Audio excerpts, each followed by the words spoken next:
mahabang oras ang consumer at iba pa ng Department of Trade and Industry.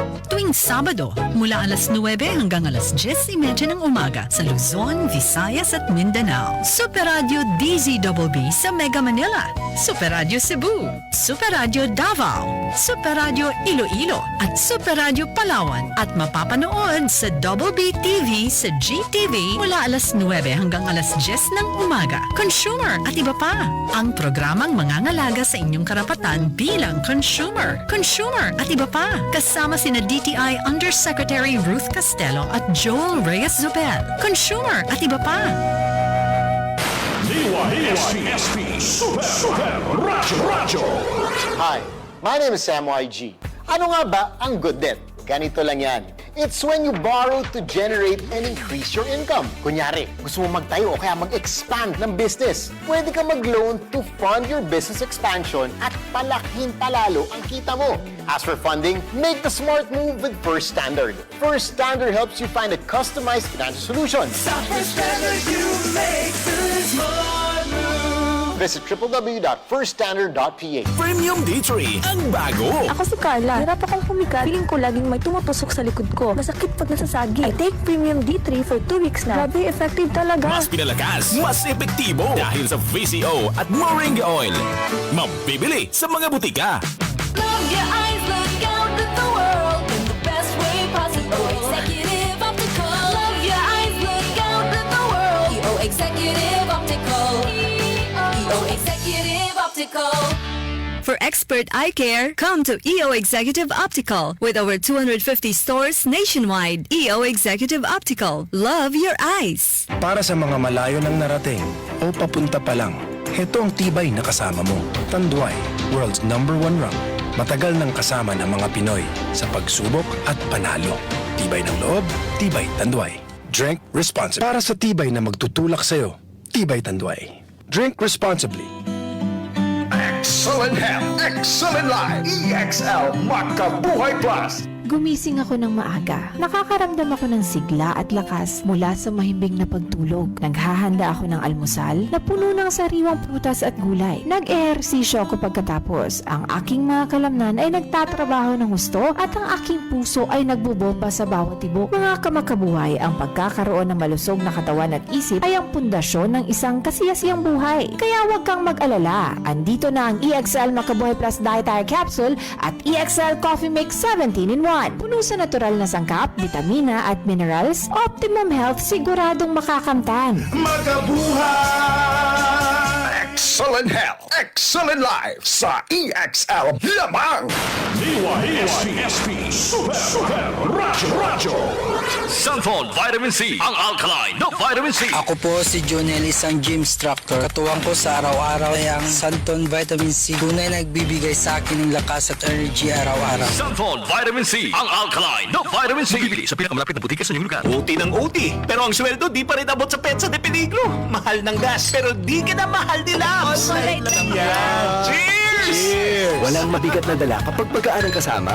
Yan ang barkada at Tanduay Light. Gaanong may kasama. Drink responsible. Walang mabigat na dala basta nandyan ang barkada at Tanduay Light. Drink responsible. Mas pinalawak na pagbibigay serbisyo. Mapapakinggan na sa mas mahabang oras ang consumer at iba pa ng Department of Trade and Industry. Tuwing Sabado, mula alas 9 hanggang alas 10:30 ng umaga sa Luzon, Visayas at Mindanao. Super Radio DZBB sa Mega Manila, Super Radio Cebu, Super Radio Davao, Super Radio Iloilo at Super Radio Palawan at mapapanood sa Double B TV sa GTV mula alas 9 hanggang alas 10 ng umaga. Consumer at iba pa. Ang programang mangangalaga sa inyong karapatan bilang consumer. Consumer at iba pa. Kasama sina DTI Undersecretary Ruth Castelo at Joel Reyes Zobel. Consumer at iba pa. Ito ang serbisyong totoo. GMA Super Radio. DYSP Super Radio. Para sa mas malaking misyon at mas malawak na paglilingkod sa bayan, narito ang tambalang magpapainit ng inyong umaga sa GMA DYSP Super Radio. Ang programang Kami Naman Kami naman! Mula alas 8 hanggang alas 10 ng umaga, Lunes hanggang Biyernes, inyong makakasama sa radyo at online sina Ed Havares at Junfred Calamba. Kami naman! Kami naman! Kami naman! Buong buo ang puwersa ng GMA Super Radio Palawan. Kasama kami sa pagbabantay at pagbabalita sa mas pinalawak na GMA Integrated News na nanatiling tapat at pinagkakatiwalaan sa buong Palawan. Kami naman! Kami naman! Kami naman! Tambalang inyong masasandalan, walang kinikilingan, buong puso para sa Pilipino. Super Ed Havares at Super Junfred Calamba. Kami naman! Kami naman!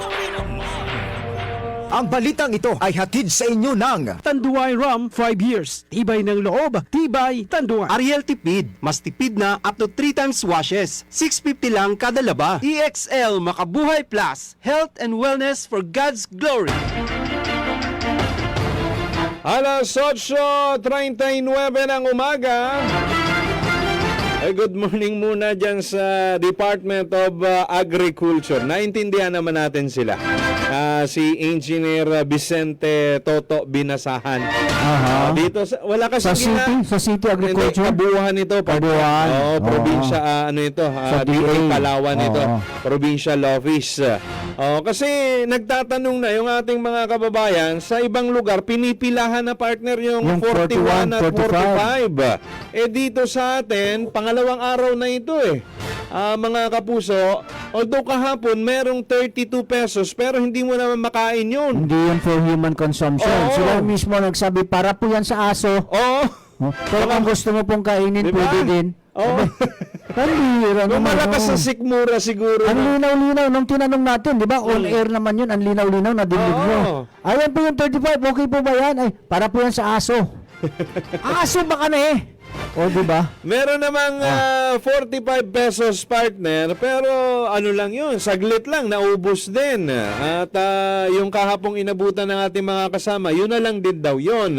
At sabi pa ni President Lubaton, mas maganda lang daw konti yun sa binled partner. Yung 41 pesos na yun. Kasi isa yung tauhan niya na naglabas nung ganong klaseng bigas partner at pinresyuhan ng 41. Yung tauhan lang niya yung nagpresyo ng 41. Sabi yun daw talaga yung presyo nun.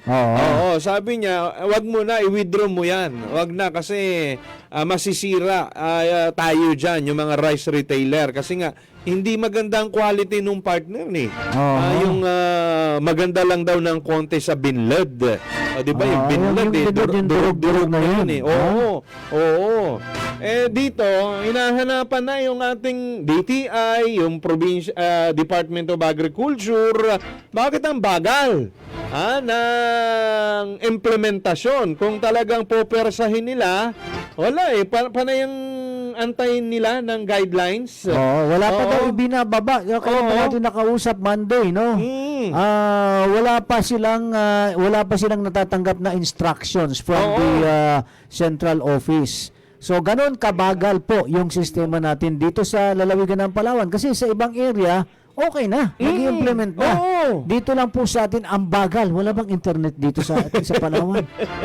Inaantay nila daw ang direktiba sa regional office, partner. Ito inanunsyo, nandito mismo yung Pangulo sa Puerto Princesa. Correct. At hindi natin ba my goodness. Umaasa yung ating mga kababayan doon sa magandang balita na ginawa ng gobyerno natin. Pansamantala naman, partner. Habang yung presyo talaga ay ganun kataas dahil nga kulang din yung supply. Yung iniisip ng ating mga kababayan, halimbawa man, yung mga traders natin, yung mga rice retailers natin, yung kanilang stock, naintindihan natin na nung bili nila yon yung mga supplies mataas pa. Kaya yung ating mga mamimili kahapon pa, nung ating makapanayam din, dito sa programang ito, sinabi nila na intindihan namin yung mga retailers. Pero yung ating mga ahensya ng gobyerno, yung hindi natin maintindihan, wala ba kayong alternative? Executive order yan diba? Yan ang pinaka-boss ninyo sa inyong departamento sa agriculture. Bukod sa pagiging presidente, personal niyang hinahawakan ang Yung Department of Agriculture. Hindi ba pwedeng sabihin parang insubordination yan doon sa boss ninyo? Sa presidente ninyo, pinahiya ninyo? Sabi ng Pangulo, September 5, 41 pesos at 45, may makikita kayo, tiyak yan. Eh, dito sa atin, sa Puerto Princesa, wala. Buti diba? naman yung DTI ay umikot kahapon, bagamat sinasabi nila hindi namin ito mandato, tulong doon sa mga taga-DA. Nag-ikot lang din umikot talaga. sila para i-monitor. Profiling. Kasi mismo yung agency na dapat siyang mag-i-implement nito o kaya kahit na ganong monitoring walang ginagawa. Director Hazel. Walang ginagawa. Tanungin nga natin kung may nag-convene na sila. Kasi pati pag-convene yata, wala rin partner eh. Hindi rin yata nag-uusap-usap itong DTI, DA at DILG partner. Yung PNP naman, ayon sa report ni Ivy kanina, nakahanda lang silang umalalay partner. Anong sasabihin? Kung anong direktiba sa kanila? Hulihin ba yan? O anong gagawin na kaparusahan doon sa hindi tatalima? Doon sa tinatakda ng Executive Order 39 na dapat yung regular milled rice ay 41 pesos muna sa ngayon at 45 pesos doon sa mga wheel milled rice natin. Wala baka umabot na lang ng hanggang yung palugit na hinihingi partner ng mga rice retailers natin. Bago tayo makakakita ng 41-45 sa ating mga palengke. Yung gusto lang nating madinig partner mula doon sa ahensya kung saan pinamumunuan ng ating Pangulo. Ano po ba yung official statement coming from your boss? Ano ba ito? Parang lang ito? Press release lang ito? Na dapat nating basahin para sa ating mga sa ating mga kababayan. Dahil bago pa man dumating yung Pangulo, nagtatanong na kagad, dami ng mga nagte-text natin. Pwede po bang pakitanong sa Pangulo yung presyo ng bigas? Hindi naman natin maitanong sa kanya dahil nga, di ba, yung mga activities ay nakasentro doon sa ilang mga magagandang balita at para sa talagang pinunta niya dito pero sa atin. After that, minarapat pa rin ng Pangulo na sabihin on September 5 may ganito na pong lalabas na presyo. Bakit doon sa ibang lugar nagawa, partner? Bakit dito sa atin hindi? No? Sila lang ba po pwedeng mag-avail doon ng 41, 45 na presyo ng bigas dito sa atin? Hindi po pwede, di ba? At ang bagal ng implementasyon, mga kapuso. So sana ngayong araw may marinig na tayo sa Department of Agriculture. Tinatawagan natin ulit yung DTI. Although sila dito ay talagang alalay din lang partner. Yung Department of Trade and Industry. Monitoring and profiling yung ginawa nila na inisyatibo kahapon. Magandang ginawa nila partner dahil nakita natin nandun talaga sila sa field. At talagang mismo sila ay sila yung tinitingnan at nag-iimbestiga sa mga presyo ng bilihin. Dapat sana may kasama silang taga-DA doon, DILG, di ba? Kasi yung DTA nga, sabi nga, hindi nila mandato yan. Kaso wala eh. Natutuwa tayo dahil andun sila dahil nga sa press release ng Pangulo, sa kanyang pahayag na ito, meron ako